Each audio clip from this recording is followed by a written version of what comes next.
Homeopathy वाह वाह क्या बात है। होम्योपैथी होम्योपैथी वाह वाह क्या बात है। छोटी छोटी गोलियां कर देती कमाल है। मीठी मीठी गोलियां कर देती कमाल है। एंड नॉलेज फॉर होम्योपैथी देख रहे हैं।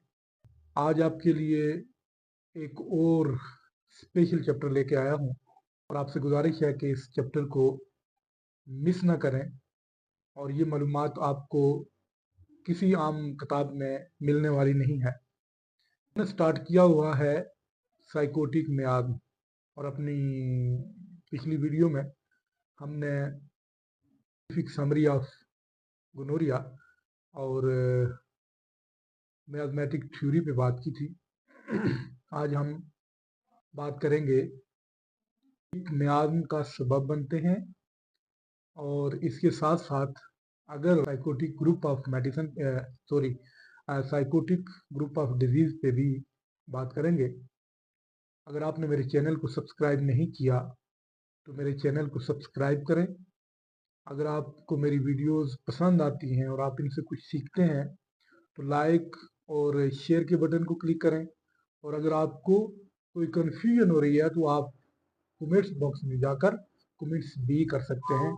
दोस्तों आइए हम चलते हैं अपने टॉपिक की तरफ। कौन से फैक्टर हैं जो साइकोटिक मियाद का सबब बनते हैं। ये जो पहला फैक्टर है वो है मौरूसियत, हेरिडिटरी।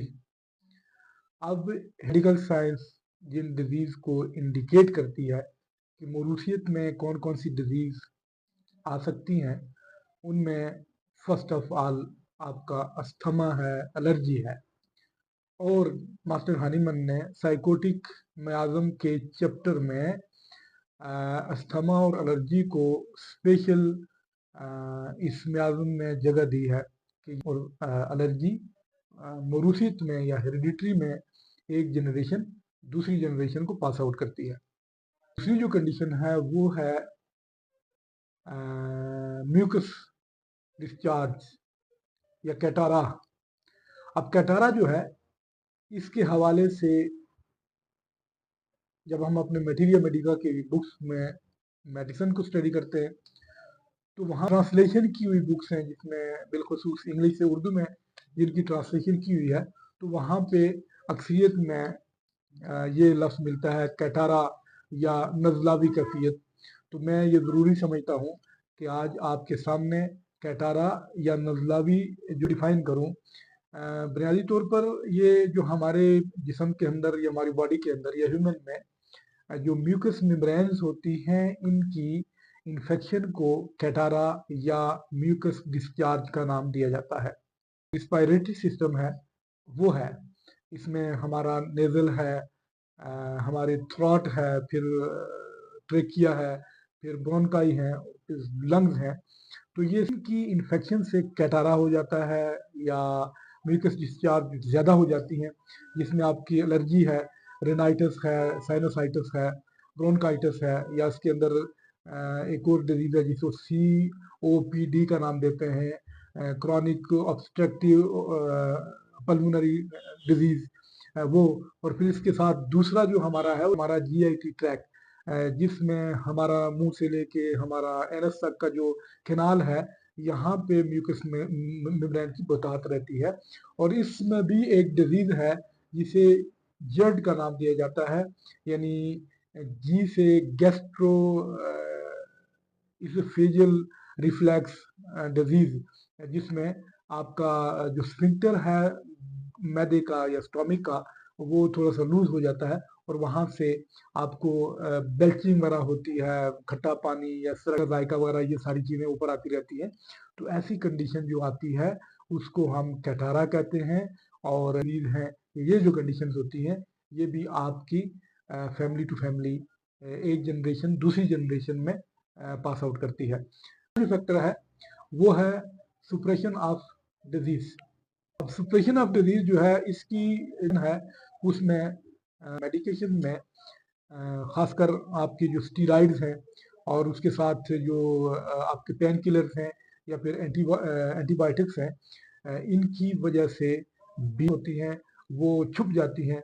यानी कि एक ऐसी हालत जिसमें हम को अलामात को सुप्रेस करते हैं या हम अलामात को का ट्रीट करते हैं, लेकिन जो उसकी बुनियादी वजह होती है वो एक बॉडी के अंदर ही रहती है। अब इसको अगर उसको हम देखें तो आपके जो जितने भी स्किन डिजीजेज हैं या जल्दी अमराज हैं, उनमें ज़्यादातर आपको क्रीमें या मरहम वगैरह का इस्तेमाल ज़्यादा मिलता है।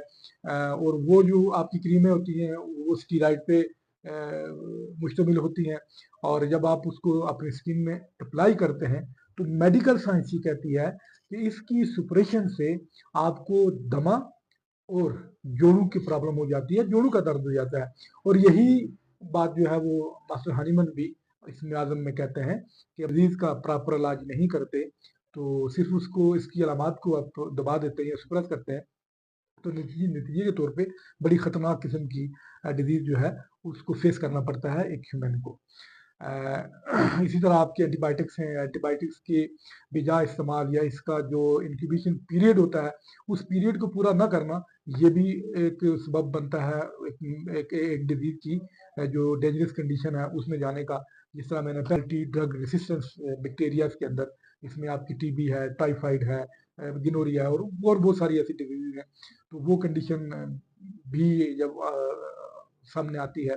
और इसी तरह पेन किलर है, पेन किलर के बेजा इस्तेमाल से आपको पता है, एक आम लेमन इस चीज को जानता है कि पेन किलर की एक्सेस जो है वो हमारे गुर्दों को डैमेज करती है और इससे रीनल फेलियर के चांसेस बढ़ जाते हैं। और तीसरी जो फैक्टर है वो है इन्वायरमेंटल फैक्टर। अब इन्वायरमेंटल फैक्टर एक ऐसा फैक्टर होता है जो इंसानी सेहत, जिस्मानी अफ़हाल पे असर करता है। इसमें हम देख रहे हैं कि हमारे इस मुल्क में बहुत सारी हमारे जो सिटीज़ हैं उनमें जो एयर कंडीशन है वो बहुत ही पोल्यूटेड है, और इससे जो है ना वो सांस की प्रॉब्लम आ रही है, आंखों के मसले आ रहे हैं। खासकर जो अस्थमा के पेशेंट हैं या सीओपीडी के पेशेंट हैं या हार्ट के पेशेंट हैं, उनके लिए ये जो इन्वायरमेंट है ये किसी सूरत में भी अच्छा नहीं होता। और जो फैक्टर है वो है वाटर पोल्यूशन। अब वाटर डेंजरस कंडीशन जो आ रही है वो पोलियो वायरस की आ रही है, उसके साथ साथ हेपेटाइटिस बी, सी है, ए है, और इसके साथ डायरिया, ये कंडीशन जो है ये वाटर पोल्यूशन से आती है।